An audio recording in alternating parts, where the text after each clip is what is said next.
Today on This Works Marketing Experts interview series, Sheryl and I talked about her early days in the music business, her love of music, and why she wants to share that feeling with families all over the world. What was a record that you remember that you had to have and you listened to over and over and over again?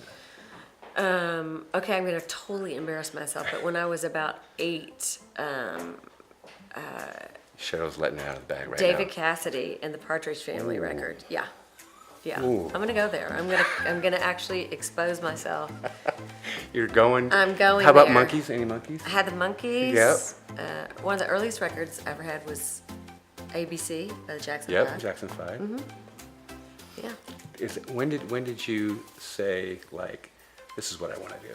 When did you feel like, I want to sing? I don't know. I mean, did music inspire Oh yeah, you? I mean, I grew up in a really musical household, and we listened to music all the time. Mm-hmm. And my parents played music, and it wasn't until I was in college that I got into a cover band, started writing my own songs, moved to LA, and then just kind of went on that. Did you move journey. to LA because you felt that was the place to be? That's what you had. If you're going to do that, Yes. that's what you're going to do. Yeah, I thought I had a cassette with a bunch of recordings on it of commercials that I'd done locally. Mm-hmm. And I thought, well, if I'm going to do this, I either got to go to LA or New York. Now, this is pre-internet, Right. so, you had to go there. I do know. In your body, like Right. drive yourself there. And so I just decided, LA looks so much friendlier. So that's where I went. So that was from Missouri right to LA. Mm-hmm. I taught school first for 2 years Really? in What'd St. you Louis, kindergarten through 6th music in the public school system. Music, really, what a surprise.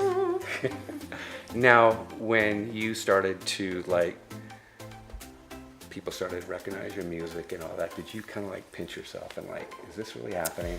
Tell me about that moment. Well, and when was that moment? First of all, I didn't get my record deal till I was 29, so I was kind of already pretty much who I was going to be as an adult, and everything had been work, trying to get write better songs and be a better musician, and I was always on that trajectory of wanting to be great as opposed to wanting to be famous, because back then there was no just being famous. Right.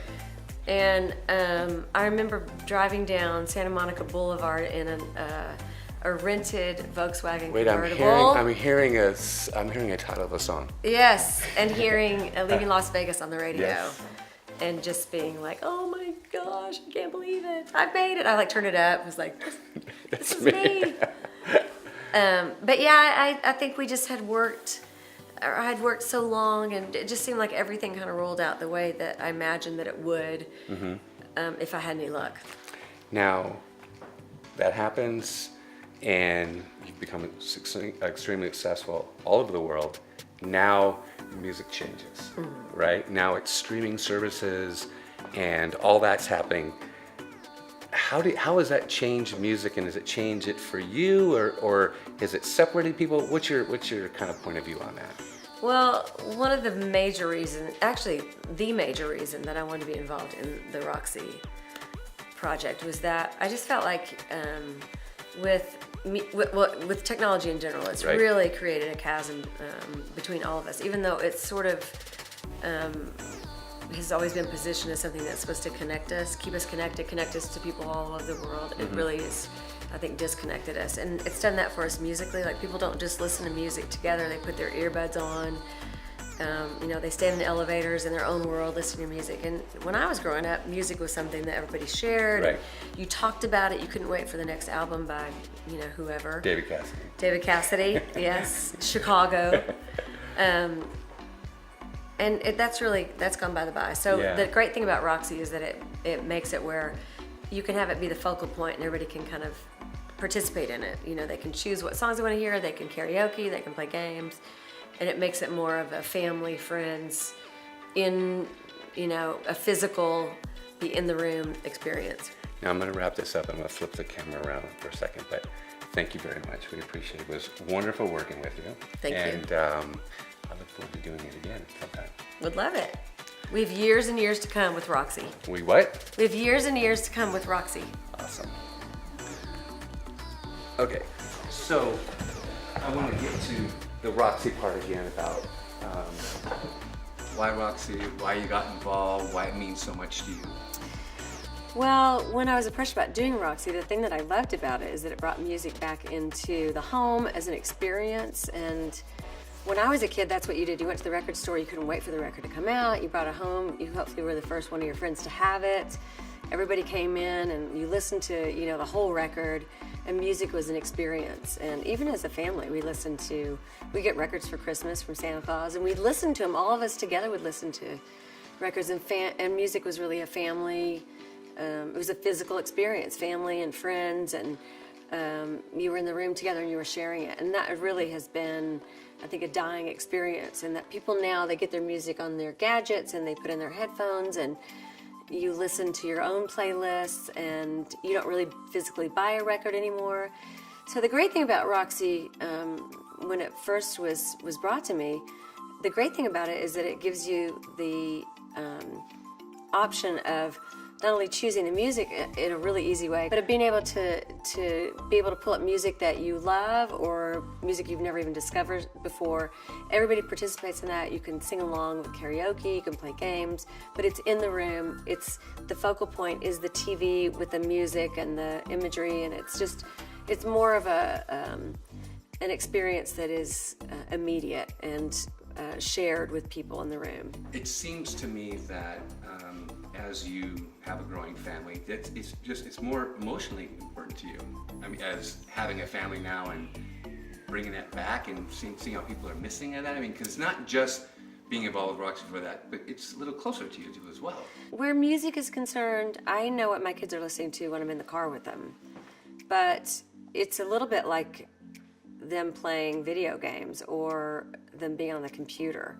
I really have no idea, unless I'm standing over them, what they're accessing.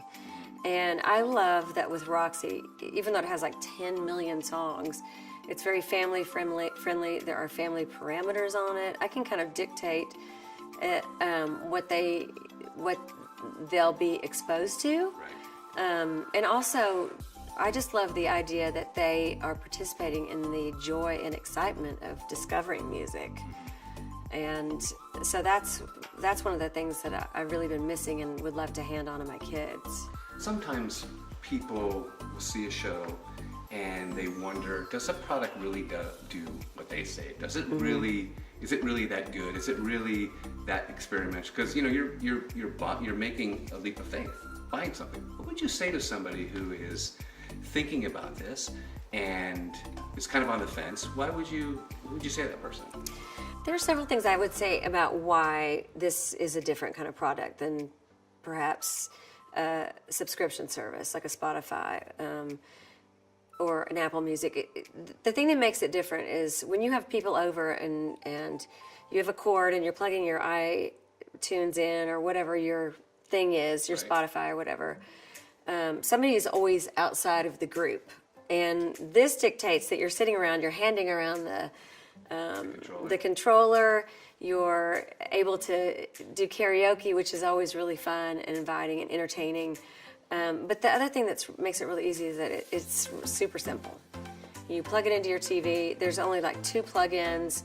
You connect to the Wi-Fi. It doesn't require an app. It doesn't require, all the crazy stuff that you have to put in. And it's just easy for parents who grew up listening to music on a stereo. We're the people that suffer trying to figure out how to get our music, so it really makes it easy and family friendly. Would Roxy make a great gift, and why? Roxy is an awesome gift, particularly at the holidays, because when you're stumped for things to give particularly your teenage kids, it seems like every gift they want is like upwards of, $300, and you can get them the one thing.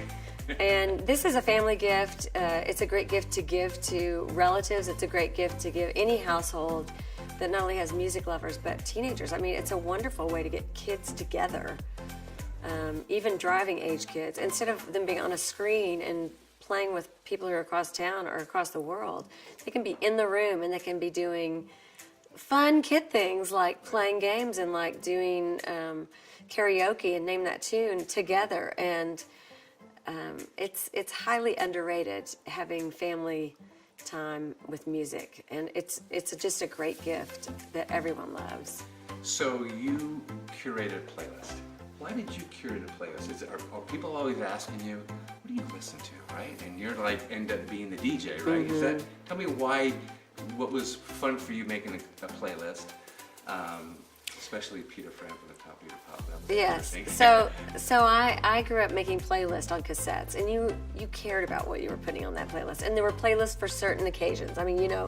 or if you made your boyfriend a playlist, you were the the curator of what songs that you were sending out. It was very emotional, and that doesn't so much exist anymore. In fact, you get playlists that are kind of thrust upon you by subscription services. And the cool thing about Roxy is that you can make your own playlist. I love doing it because there are certain things that really bring me back to what my earliest experiences with music were. I put Peter Frampton on there because that was my first concert when I was 13. So it's fun, it's fun to find out what other people are listening to. It's fun to be turned on to new music by hearing somebody's playlist and hearing stuff that they're listening to that you've never heard before. And it's really easy to make your own playlist. And people can share kind of what music is meant to you, right? That's kind of the reason you curated your own, right? Playlists give you the ability to share what it is that you're listening to or what you used to listen to, or create the soundtrack to certain occasions. Thank you, Sheryl. All right, awesome. Pleasure. Thank you. Thank you very much.